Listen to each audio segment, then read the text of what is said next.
लेकिन जाने नहीं कवनी रहे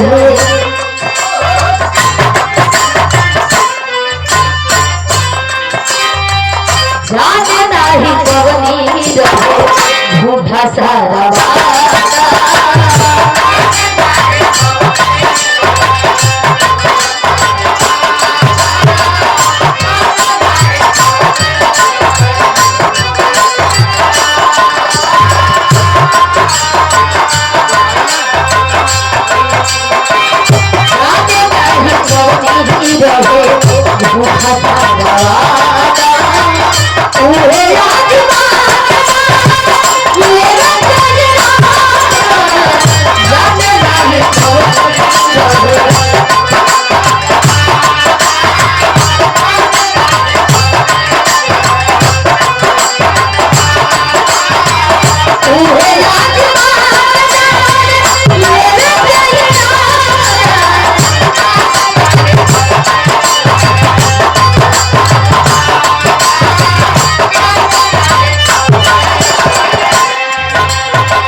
माई के बिना ई जग सुना बा जोने बाबू के बिना ई दुनिया अधूरा बा।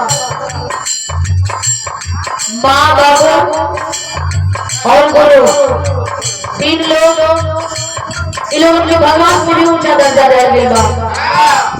माता पिता और गुरु हमेशा भगवान से भी ऊंचा दर्जा रह गया बा। काहे की माई बाबू जन्म दे के दुनिया दिखावे लगे और गुरु अंधकार से प्रकाश कर ले जाने का काम करते हैं, पर सदगुरु अंधकार में प्रकाश कर देते हैं। ये जगह के पूजे ला, जो जगह के माने ला, वो ऐसे ही की याद करती है लोग। ये बिटिया यादाश्त कर रहे बाबा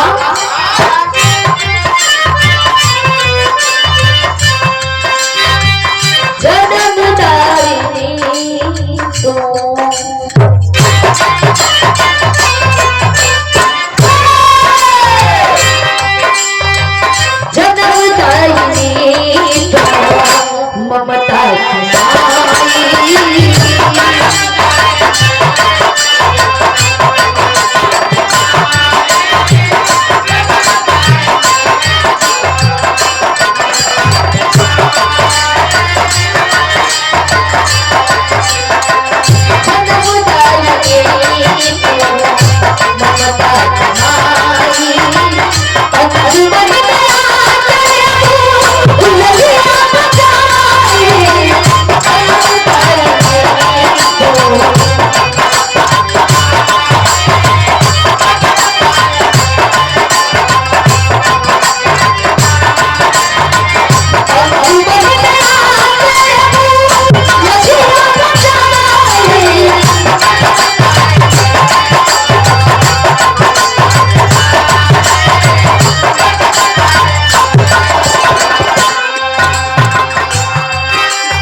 विश्वास बा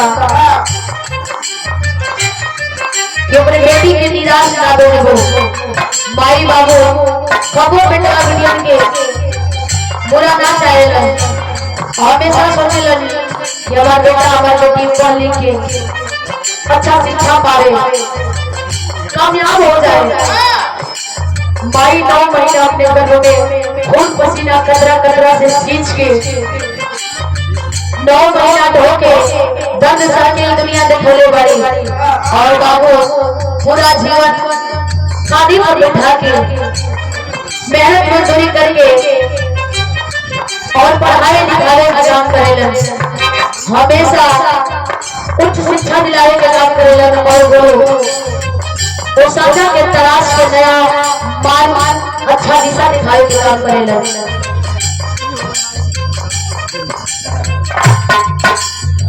ये माई बाबू और गुरु निस्वार्थ दिल से अपने हज के अपने कर्ज के अदा करेले। ये बिटिया बहुत दिया था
हमेशा ही कोशिश के कामयाब बनेगा भाई।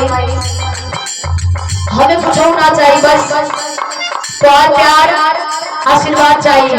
काहे कि तो बढ़िया के भाई साथ और समाज और आवाज सही सलामत है।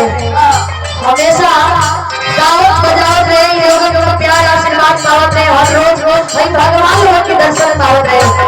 भगवान की तरह नहीं देख ले बनी लेकिन भाई भगवान के रूप में भाई जनता जनार्दन के रूप देखी जा रोज भाई इन लोगों से बड़ भगवान कोई हो ही नहीं सकेला। भगवान खातिर के आखिरी पाव करेगा